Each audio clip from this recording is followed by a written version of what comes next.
bienvenue dans l'émission Parole de femmes. Nous sommes depuis le début de la semaine avec notre invité, le pasteur Aïda. Bonjour pasteur Aïda, tu vas bien? Très bien, et vous? Très bien. Pasteur. Ravie de vous retrouver. Elle est une animatrice née. Wow. T'as vraiment ça dans le sang. Tu fais très bien ça. On dirait, oui, que tu as fait de la télé toute ta vie.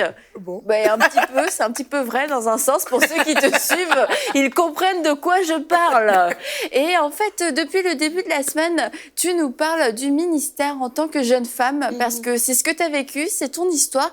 Et mine de rien, en fait, il y a beaucoup de jeunes femmes qui se sont déjà levées, qui vont se lever pour servir le Seigneur, parce qu'on a vu que peut-être que pour nous, quelquefois, de façon humaine, c'était surprenant, mais pour Dieu, c'est pas surprenant, parce qu'il a appelé beaucoup de jeunes gens à le servir, et quelquefois, on est mal équipé, mal informé, mal préparé, et on peut vivre certains défis ou tomber dans certains pièges qui sont pourtant quelquefois évitables. Il y a des choses, il faut juste les surmonter, et il y a des choses, il faut les éviter. Et aujourd'hui, on va parler des pièges à éviter lorsqu'on commence dans le ministère, les pièges vraiment que parce qu'on a reçu la formation, parce qu'on a été enseigné, parce qu'on a un bon cœur, eh bien, on va éviter de tomber dans ces choses qui peuvent quelquefois nous faire perdre des années, de la crédibilité, une bonne réputation. Et donc, voilà, pasteur Aïda, raconte-nous comment on évite les pièges au début du ministère, surtout en tant que jeune femme. Très bien. En tout cas, c'est vrai que j'ai beaucoup aimé qu'il y a des choses qu'il faut éviter.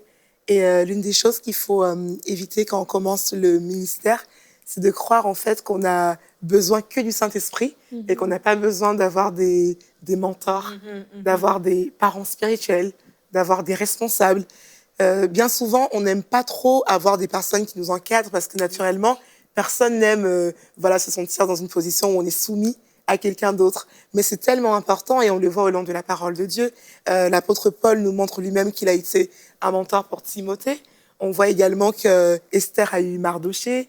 On voit également qui d'autre que vous pouvez voir, mesdames, qui ont eu des mentors. Ruth, qui a eu, qui a eu Naomi comme mentor. Qui d'autre?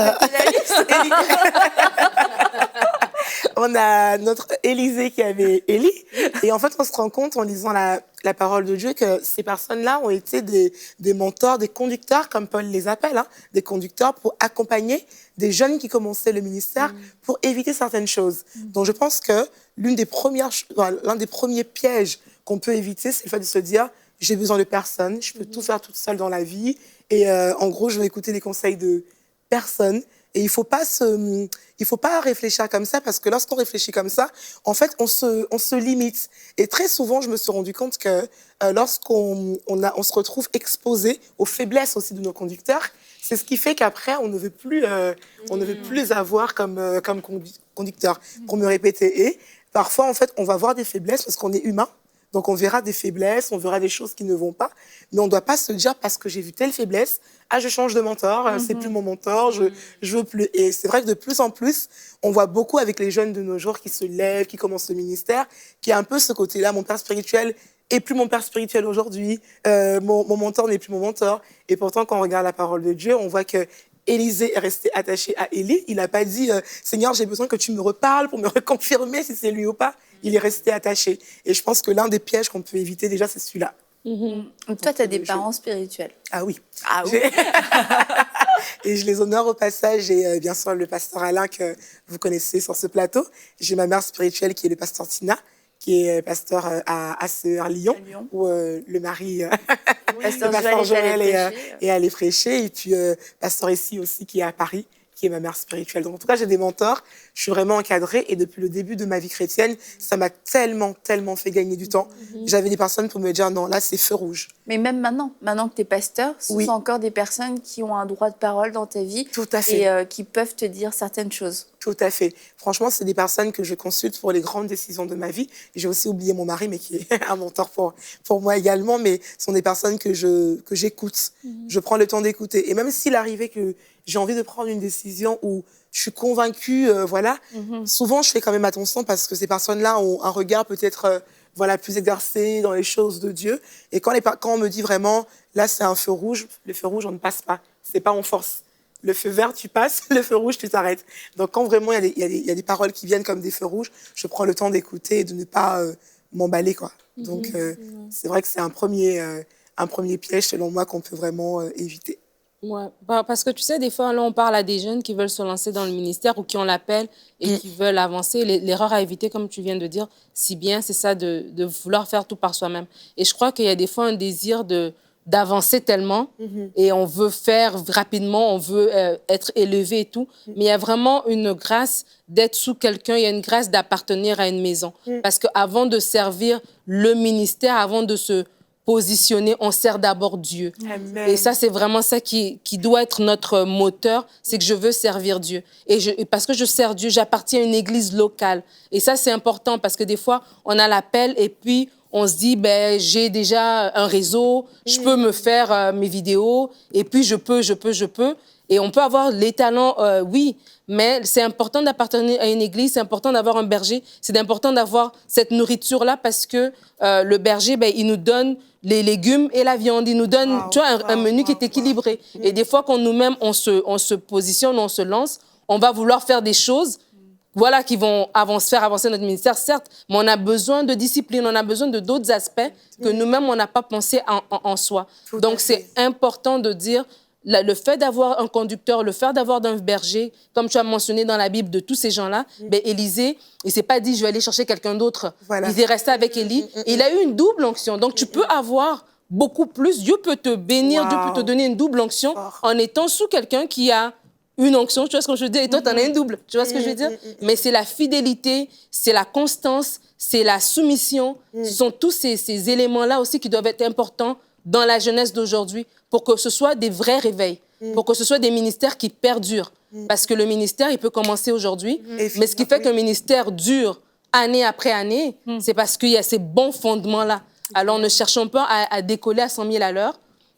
Cherchons à avoir la bonne fondation pour avoir un ministère qui perdure, pour avoir une francophonie qui est révolutionnée par le réveil, parce que c'est vraiment des ministères qui ont été loin de Dieu et c'est des ministères qui ont fonctionné de la bonne manière. La Bible dit que c'est quand on est fidèle aux choses d'autrui qu'on peut bénéficier de nos propres choses, en fait. Donc, en fait, on ne peut pas réussir dans un domaine dans lequel on n'honore pas les autorités de ce domaine. Et ça, c'est des choses que... En tant que jeunes, les jeunes qui veulent servir dans le ministère doivent comprendre. C'est qu'il y a des bornes aussi comme ça. Et la Bible dit de ne pas déplacer les bornes. Donc, on ne peut pas juste venir dire que, OK, je vais progresser tout seul, le Saint-Esprit avec moi. Mais il y a des personnes aussi en qui le Saint-Esprit est avec ces personnes-là, mais justement que Dieu a établi dans un domaine. Et c'est honorer ces personnes qui permet d'avancer parce que c'est un principe biblique. Nadine parlait de fidélité tout à l'heure. La fidélité, c'est un principe biblique. Une fois que je suis fidèle aux choses d'autrui, je peux recevoir ce qui est à moi. Donc, si je suis fidèle dans un ministère d'autrui, mais mon ministère, je peux le recevoir dans ce cas-là.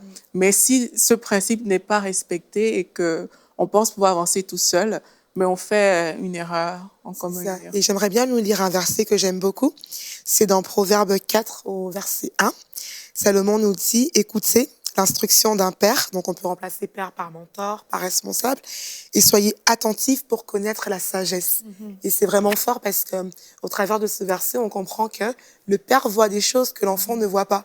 Et quand tu commences, en fait, finalement, tu as un statut d'enfant, qu'on le veuille ou non. Et le fait d'avoir un mentor, d'avoir quelqu'un qui te montre, en fait, tu gagnes du temps. Donc, en vérité, c'est un piège à éviter que de se dire, je vais y aller tout seul et puis je ferai mes propres expériences. Quand tu sais que tu peux télécharger vraiment des conseils sages d'une personne qui est vraiment à côté de toi. Donc, franchement, c'est... Et le fait d'avoir des mentors, des parents spirituels, une autorité spirituelle, ça implique aussi la correction. Parce que ces personnes qu'on voit comme étant une autorité, qui ont un droit de parole, qui ont le droit de nous recadrer et ont quelque part aussi le devoir de nous recadrer, peuvent nous corriger. Et Mathilde, en tant que pasteur, ça arrive, j'imagine, que tu corriges des gens. Raconte-nous. On veut savoir. Il y a des gens qui disent, Mathilde corrige des gens. Elle sourit tout le temps. Oui, c'est ça, il faut le faire avec douceur. Il y a une manière de le faire. Je ne dis pas que c'est la plus grande partie du travail qu'on fait, au contraire, pas du tout. Mais je pense que c'est bien de recadrer les gens dans leur ministère. Aussi, souvent, dans le cadre de notre ministère, c'est pour que les gens aient la vision, demeurent dans la vision aussi de l'ADN de la maison. Aussi, ben, des fois, c'est juste parce que c'est des écarts. Des fois, c'est juste. Ce que je vois souvent, c'est pas pour mal faire. Hein? C'est vraiment, c'est juste. La maladresse. C'est la maladresse, l'ignorance, tout simplement. Souvent, des fois, les jeunes, on leur a juste pas montré les bonnes manières de vivre ou d'agir avec les gens. Et des fois, il faut juste les recadrer. Mais c'est certain, il faut redresser avec amour, il faut redresser avec fermeté, mais vraiment avec vraiment l'amour de Jésus. Et je pense que si on est cette personne qui reçoit la correction, si on peut recevoir avec humilité et se dire, ben vraiment, j'ai à recevoir de mes parents spirituels parce que j'ai confiance que Dieu parle à travers eux et j'ai confiance que ces personnes-là sont assignées dans ma vie, ils ont un droit de parole. Eh bien, comme on dit, ben, ça peut nous faire vraiment aller plus rapidement. Et ironiquement, ceux qui pensent pouvoir tout faire seuls, c'est eux, dans le fond, qui vont prendre des détours parce qu'ils vont prendre le chemin de l'orgueil ou ils vont juste commettre des erreurs parce qu'ils n'ont pas écouté les feux rouges, ils n'ont pas écouté les conseils de leur mentor ou de leurs parents spirituels. Et ben, en fait, c'est eux qui vont prendre des détours, contrairement à la personne qui est humble et qui reçoit avec douceur la réprimande, mais on va redresser, on va s'en aller dans la bonne direction et on va pouvoir grandir spirituellement tellement plus vite, mais tellement plus vite. Mais en plus, la correction, comme tu dis, déjà, c'est pas personne n'a un ministère de la correction, normalement. Mais aussi, c'est que la correction, c'est pas forcément violent ou on va dire des méchantes choses, on va écraser l'autre ou on va se faire écraser. Et quelquefois, particulièrement peut-être en tant que jeune, on redoute un peu la correction, surtout si on a eu des parents qui étaient assez autoritaires. On se dit, bah, mon pasteur va me corriger, ça va être humiliant, ça va être dur, alors que bah, pas forcément, ça peut être juste une rectification de direction pour remettre les gens sur le droit chemin. Et la correction, bah, je te demande pas de nous dire si la correction... J'allais dire, est-ce que la correction a joué un gros rôle dans ta vie? J'allais répondre oui. Elle a dit oui.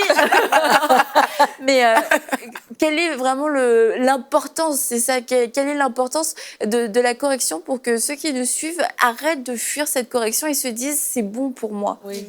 Déjà, il faut savoir que, comme tu disais, le fait de corriger quelqu'un qui prend une trajectoire qui est pas bonne, c'est limite salutaire pour lui.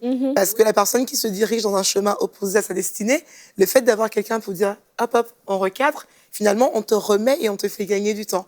Et j'aime David qui dit, dans le psaume, je pense, 23 au verset 13, il dit « Ta houlette et ton bâton, voilà ce qui me rassure. » Donc David nous montre en fait que dans la correction, il y a quelque chose de rassurant.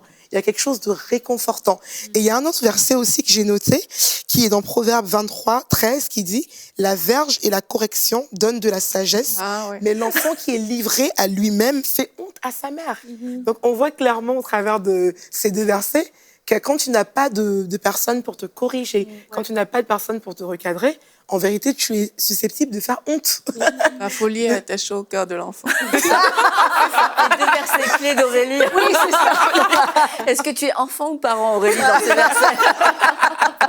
Mais on sait que les enfants, pour bien grandir, ont besoin de la correction. C'est comme un arbre qui pousse, a besoin de... Des fois, on a besoin de poser un tuteur pour vraiment s'assurer que l'arbre grandisse d'une manière droite et qu'ils ne prennent pas une mauvaise trajectoire. Et je pense vraiment, moi, vraiment dans l'historique de ma vie d'église, vraiment les jeunes qui n'ont pas écouté la correction, ben, j'en ai vu, ils se sont perdus. Aujourd'hui, ils ont pris le chemin de la rébellion et ils ont refusé les conseils des parents spirituels de la maison. Et aujourd'hui, ils ne servent plus le Seigneur. Et je trouve ça tristant parce que c'est des gens, des jeunes qui étaient investis dans la jeunesse, qui aimaient Dieu.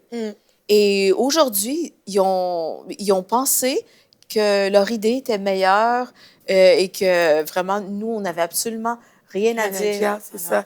Et comme tu es en train de dire, même par rapport à mon témoignage, finalement, je me suis rendu compte, après quelques années, que si j'avais écouté plus tôt les conseils de mes parents, de mes mentors, j'aurais peut-être pas fait 6 ans de relation, comme je disais dans les émissions précédentes, parce que à plusieurs reprises, on m'avait alertée, on m'avait dit non, c'est pas ce qui est bon pour toi. Mais je me suis entêtée, j'étais convaincue, mais dans le mauvais sens, que ce que je voulais était bon pour moi.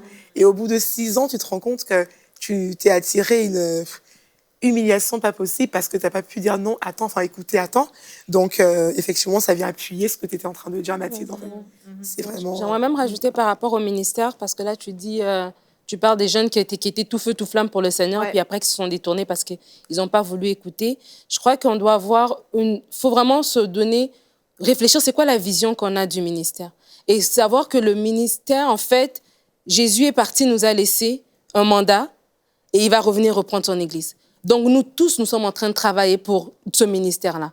Et quand on a une vision globale, on se rend compte que moi, la jeune fille, ce n'est pas mon ministère. Je porte quelque chose que le Seigneur a laissé à la génération avant moi, que moi, je vais faire un travail et qu'à la génération après moi va faire jusqu'à ce que Jésus revienne. Et quand on a la vision que le ministère, c'est comme cette course à relais, n'est-ce pas, où un court redonne le bâton à l'autre qui prend et qui court, etc., tu te rends compte que ce que ton pasteur ou ton encadreur ou ton mentor a à dire, même s'il ne connaît pas l'Internet, il ne connaît pas les réseaux sociaux, il ne connaît pas comment on fait des hashtags et tout ça, il est encore à l'époque papier, mais il a une connaissance. Très fort. Il a une expérience. Et toi, tu as quelque chose, oui, tu vas arriver à un autre niveau, comme la course à relais. Mais tu as besoin qu'il te donne ce bâton-là. Voilà. Et c'est quand on se rend compte qu'en fait, on n'est pas en train de travailler individuellement, mais nous sommes un travail collectif. Comme aujourd'hui, on est ce ministère ici qui est un ministère télé, mais qui suit ce qui a été fait avant. Et après nous, il y aura d'autres choses. Écoute, et c'est quand on se rend compte de cette vision globale, c'est là qu'on est capable de rester sous quelqu'un parce qu'on sait qu'on ne travaille pas pour soi et qu'on sait qu'on a besoin. C'est ça, en fait. Des fois, on pense qu'on n'a pas besoin, mais tu as besoin du bâton, que le bâton te soit transféré pour que tu puisses bien courir et toi, transférer le bâton à la prochaine génération. Et aussi, ça nous amène à l'autre point, c'est de considérer les personnes qui ont déjà commencé le ministère avant. Tu parles, le pasteur qui ne connaît pas les réseaux sociaux, rien du tout, il est encore au 36-15 pasteur. Et là, il y en a, ils savent même pas c'est quoi. Mais t'es pas encore J'ai même jamais vu Minitel en plus.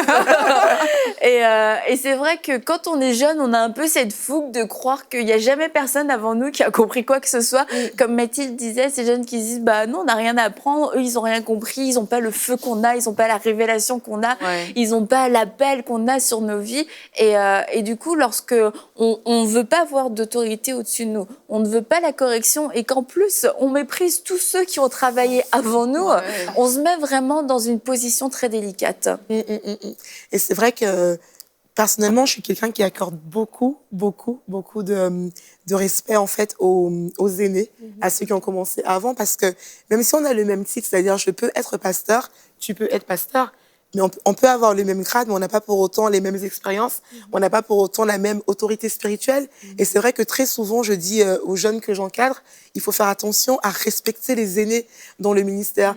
Et parfois, le problème des jeunes, c'est la fougue, le zèle qu'on a. Donc, on arrive avec nos nouvelles idées, on arrive avec le fait que, comme elle disait, moi, je sais faire des hashtags, je suis sur Facebook, etc. Mais en fait, tu peux savoir faire tout ça, mais est-ce que tu marches vraiment dans le canevas qu'est la parole de Dieu? Parce que finalement, c'est ça, c'est vers ça qu'on court, c'est vers la parole. La Bible dit que Jésus revient chercher des serviteurs qu'il va qualifier de fidèles. Est-ce que tu marches vers ce qui va te conduire à être fidèle et qualifié aux yeux de Dieu? Donc, pour cela, tu as besoin d'écouter tes mentors. Et moi, je dis, il faut respecter. Si tu m'écoutes et que tu es jeune et que tu as commencé le ministère sans respecter les aînés où tu es allé avec j'ai reçu un appel, Dieu m'a appelé, j'aimerais t'inviter à aller faire demi-tour. Va même demander pardon. Va commencer à chercher les personnes qui vont t'encadrer. C'est tellement, tellement important. Et quand on dit respecter les aînés, c'est peut-être bien aussi de préciser, ça ne veut pas dire qu'on va travailler de la même façon qu'eux, qu'on va faire les mêmes choses qu'eux, mais on les respecte et on les honore. La manière dont on va parler d'eux, ce ne sera pas « Ah oui, là, le vieux qui n'avait rien compris ». C'est cet homme de Dieu qui a fait du bien et on ne mettra pas l'accent sur les choses avec lesquels on n'est pas forcément en accord ou les choses que nous, on ne veut pas faire de la même façon. Mais ces hommes de Dieu ont fait du bien à leur génération et quelquefois, c'est des hommes de Dieu qui ont amené la parole dans notre famille. Nos parents se sont convertis à travers eux. C'est grâce à eux que nous-mêmes, on est nés dans une famille chrétienne, qu'on a pu découvrir le Seigneur. Et rien que pour ça, on leur doit vraiment un honneur. Absolument. Et si je peux vraiment renchérir ce que tu dis, Annabelle, c'est de peut-être dire à ces jeunes-là qui nous écoutent, les jeunes qui sont dans le ministère, d'ouvrir votre esprit à cette génération qui a connu des choses vraiment différentes de vous, qui font les choses différentes, mais je pense qu'il y a une sagesse puissante, une sagesse profonde à aller puiser, à côtoyer et à demander vraiment sagesse, à avoir des conversations sur comment c'était le ministère quand vous étiez jeune. Parce qu'il y avait l'électricité. Non, mais je veux dire, en fait, c'est d'ouvrir son esprit. Ce que je veux dire, c'est juste ouvrir votre esprit à une autre génération qui est vraiment différente de la vôtre. Parce que ce que je remarque souvent, c'est que les jeunes sont très centrés sur réseaux sociaux et vraiment leur truc. Et puis, c'est comme si ils trouvent ça extrêmement bizarre que d'autres gens qui ont été élevés sans les réseaux sociaux, comme moi. Et T'avais pas d'électricité. mais souvent, Réseaux sociaux. mes filles, tu sais, moi, j'étais une enfant dans les années 80. On devait, pour changer les postes de la télé, il fallait se lever. Et c'était une roulette qui faisait touc, touc, touc, touc, touc. Et j'ai été élevée avec les téléphones à cadran. Quand même. Ça fait Tu que, dois la respecter. adolescente, quand même, on a eu le sans-fil avec le pou, pou, pou. C'est gros quand même, là. Mais c'est juste pour dire, il y a une sagesse à puiser dans une génération qui n'est pas la nôtre.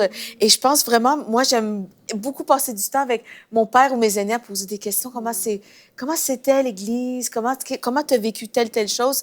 Et je pense vraiment, les jeunes ont vraiment avantage à grandir spirituellement en prenant des expériences de leurs aînés. Oui, ça, c'est... Et tu parles des réseaux sociaux qui, à la fois, quelquefois, peuvent nous séparer d'une génération, mais aussi les réseaux sociaux, on va pas en parler pendant 1000 ans, mais c'est aussi une recherche d'approbation.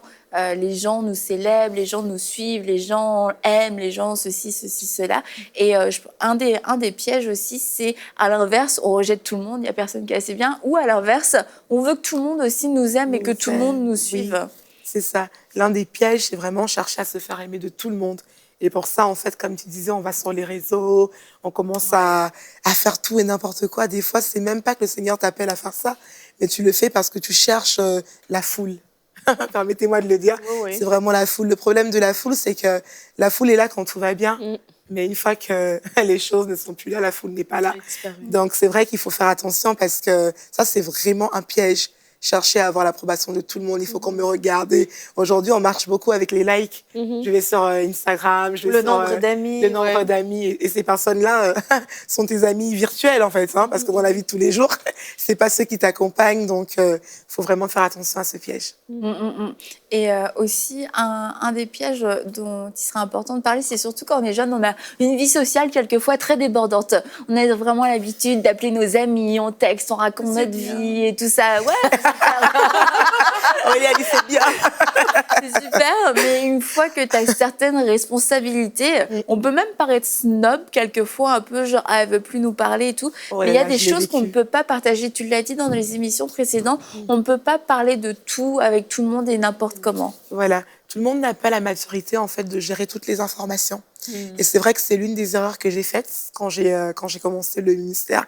J'étais avec pas mal de gens autour de moi et parfois, il pouvait m'arriver de parler de tous les défis que je rencontrais. C'est-à-dire, si, par exemple, j'avais eu une prise de tête avec mon mari, je pouvais parler, voilà, parce que, voilà. Et à un moment donné, je me suis rendu compte qu'il y a des choses qu'on ne dit pas parce qu'au lieu que les gens voient dedans comment Dieu t'a aidé ou quoi, ils vont plutôt se dire si le pasteur vit ça, c'est que moi aussi, je peux faire pareil. Enfin, vous voyez un peu? Et c'est tellement délicat qu'aujourd'hui, j'ai vraiment, en fait, acquis cette sagesse-là où même quand je suis avec les gens autour de moi, je choisis, en fait, ce que je dois dire pour bénir et ce que je dois pas dire parce que je crois qu'on ne doit pas tout partager à tout le monde. Donc, c'est vrai que c'est aussi un piège à éviter, le fait de parler de nos défis. On peut se dire, on est dans la maison de Dieu, on marche dans l'amour, etc. Mais encore une fois, voilà. De toute façon, c'est vraiment un principe à appliquer, ministère ou pas ministère, quand on est au travail, n'importe où. On ne peut juste pas tout dire à tout le monde parce qu'il y a des degrés d'intimité aussi. Et il y a des conseils. Si on expose une certaine faiblesse, ça veut dire qu'on accueille un certain conseil. Et si on veut pas le conseil de certaines personnes, il faut juste pas parler de certaines choses. Et c'est pas parce que on veut tout cacher que c'est de l'hypocrisie. On fait un choix de ce qu'on dit. Et je pense que il faut filtrer. Il faut pas être un livre ouvert. Tu veux savoir toute ma vie, je te le donne, même si c'est mauvais pour toi de le savoir, en fait. C'est pas édifiant, il faut pas le dire, en fait. C'est vraiment la règle qu'on doit se donner, c'est est-ce que ce que je vais dire va édifier les personnes qui sont en face de moi? Si c'est OK, on le fait. Si c'est pas OK, on garde pour soi parce que c'est possible de s'ouvrir, mais vraiment pour édifier les personnes. Et dans ce cas, la personne retient vraiment ce qui est bon. Moi, il y a parfois des gens qui te conseillent et qui te disent que, tu vois, dans le passé, j'ai eu à passer par telle chose qui peut être négative, mais vraiment, au final, quand la personne finit de parler, mais ce que tu retiens, c'est vraiment que, OK, peut-être par rapport à la saison dans laquelle je suis aujourd'hui, il y a des erreurs justement que je ne dois pas faire. Et ça, c'est édifiant. Mais juste parler pour parler parce que on est entre nous et tout, non, ça, parfois, il faut mettre des limites. Et même quand c'est édifiant, parfois, c'est vrai qu'il faut quand même avoir le discernement. Parce que je me souviens, moi, à un moment donné, je racontais aux jeunes qui étaient autour de moi mon témoignage, mon histoire de 6 ans et tout. Et puis, au lieu de comprendre, en fait, que derrière la clé, c'était de ne pas rentrer dans des histoires sans issue. Ah bah, si on peut rester 6 ans. Et donc, du coup, après, je me retrouvais avec des personnes qui venaient me voir. C'était pas ça le but, non. Donc, il faut vraiment bien discerner à qui on peut partager. Oui, c'est ça. Et voilà. En effet, mais c'est vrai, faut faire attention. Mais tu as dit un mot, le discernement. Je pense que quelquefois, il y a des choses qu'on ne comptait pas dire à quelqu'un, mais le Saint-Esprit nous pousse à le faire. Et dans ces cas-là, il faut faire preuve quelquefois de vulnérabilité et d'humilité pour savoir le dire, parce que ça pourrait être édifiant. Et puis d'autres fois, naturellement, on aura envie de parler, mais le Saint-Esprit met vraiment un frein à notre bouche. Et là, on laisse le frein freiner notre bouche. On va se retrouver demain avec toi pour notre dernière émission déjà. Et nous parlerons de comment avoir de la crédibilité, surtout lorsqu'on est jeune dans le ministère, que ça peut être aussi un défi. Alors, on se retrouve demain pour une prochaine émission de Paroles de Femmes.